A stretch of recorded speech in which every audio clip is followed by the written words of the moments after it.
हरे कृष्णा, राधे राधे। कैसे हैं आप लोग? आशा करती हूँ कि श्री हरि की कृपा आप सभी पर बनी रहे, आप सभी स्वस्थ हो, अच्छे हो। इसी कामना के साथ आज हम सुनेंगे सती अनसुईया के तप की कहानी। जैसा कि आप लोग सभी जानते हैं कि सती अनसुईया जो थी वह बहुत ही पतिव्रता स्त्री थी। उसकी पतिव्रता स्त्री होने के चर्चे बहुत दूर दूर तक थे। इसी को सुनकर एक समय ब्रह्मा विष्णु महेश एक अबोध बालक के रूप में उनकी परीक्षा लेने आते हैं। तो आइए कहानी को सुनते हैं। एक बार नारद जी विचार कर रहे थे कि तभी तीनों देवियां माँ लक्ष्मी, माँ सरस्वती और माँ पार्वती को परस्पर विमर्श करते हुए देखा। तीनों देवियां अपने सतीत्व और पवित्रता की चर्चा कर रही थी। नारद जी उनके पास पहुँचे और उन्हें आत्रि महामुनि की पत्नी अनुसुईया के बारे में बताया कि वह कोई साधारण स्त्री नहीं है। वह पतिव्रता के बारे में सुनते ही बहुत चौंक गई। नारद जी बोले, उनके समान पतिव्रता और कोई दूसरा नहीं है, तीनों लोकों में नहीं है। तीनों देवियों के मन में अनुसुईया के प्रति ईर्ष्या उत्पन्न हुई। तीनों देवियों ने सती अनुसुईया को पतिव्रता खंडित करने के लिए अपने पतियों से कहा कि तीनों उन्हें बहुत समझाया पर वह राजी नहीं हुई। इस विशेष आग्रह पर ब्रह्मा विष्णु और महेश ने सती अनुसुईया के सतीत्व और ब्रह्म शक्ति परखने की सोची। जब आत्रि ऋषि आश्रम से कहीं दूर बाहर गए हुए थे तब ब्रह्मा विष्णु और महेश तीनों ने एक यतियों का वेश धारण किया और अत्रि ऋषि के आश्रम में जा पहुँचे और भिक्षा मांगने लगे। अतिथि सत्कार की परंपरागत के चलते सती अनुसुईया ने त्रिमूर्तियों का उचित रूप से स्वागत कर उन्हें खाने के लिए आमंत्रित किया। लेकिन यतियों के वेश में त्रिमूर्तियों ने एक स्वर में कहा, हे साध्वी, हमारा एक नियम है कि जब तुम निवस्त्र होकर भोजन परोसोगी तभी हम भोजन करेंगे।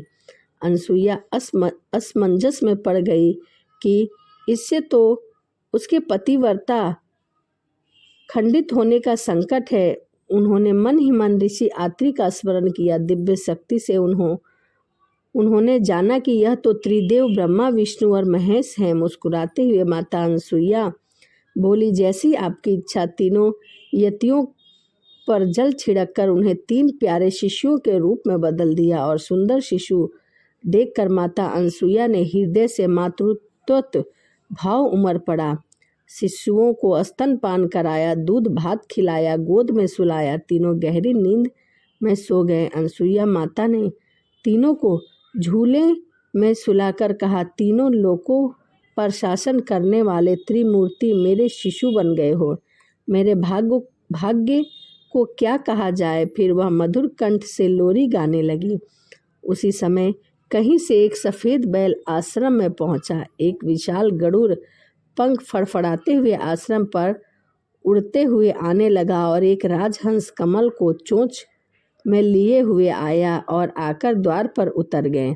यह नज़ारा देखकर नारद, लक्ष्मी, सरस्वती और पार्वती भी आ पहुँचे। नारद ने विनयपूर्वक अनुसुईया से कहा, माते, अपने पतियों से संबंधित प्राणियों को आपके द्वार पर देखकर यह तीनों देवियां यहाँ पर आई हैं। यह अपने पतियों को ढूंढ रही हैं। इनके पतियों को कृपया इन्हें सौंप दीजिए।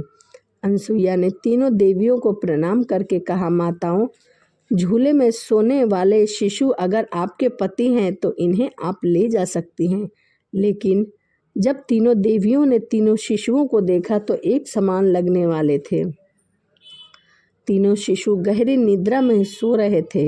इस पर लक्ष्मी, सरस्वती और पार्वती भ्रमित होने लगी। नारद ने उनकी स्थिति जानकर उनसे पूछा, आप क्या अपने पति को पहचान नहीं सकती? जल्दी से अपने अपने पतियों को गोद में उठा लीजिए। देवी ने जल्दी जल्दी एक एक शिशुओं को उठा लिया। वह शिशु एक साथ मूर्ति के रूप में खड़े हो गए। तब उन्हें मालूम हुआ कि सरस्वती ने शिवजी को और लक्ष्मी ने ब्रह्मा को और पार्वती ने विष्णु को उठा लिया है, क्योंकि बालक होने के कारण वह अपने पतियों को पहचान ना सकी। तीनों देवियां शर्मिंदा होकर दूर जा खड़ी हो गई। तीनों देवियों ने माता अनसुईया से क्षमा याचना की और यह सच भी बताया कि उन्होंने ही परीक्षा लेने के लिए अपने पतियों को बाध्य किया था। फिर प्रार्थना की कि उनके पति को पुनः अपने स्वरूप में ला दें ताकि वह अपने घर ले जा सके। माता अनसुईया ने त्रिदेवों को उनका रूप प्रदान किया।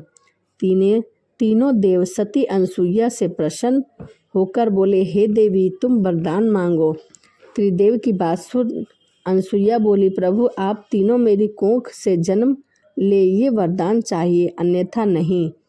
तभी से वह माँ सती अनसुईया के नाम से प्रख्यात हुई तथा कालांतर में भगवान दंतात्रेय रूप में भगवान विष्णु का, चंद्रयान के रूप में ब्रह्मा का तथा दुर्वासा के रूप में भगवान शिव का जन्म माता अनसुईया के गर्भ से हुआ।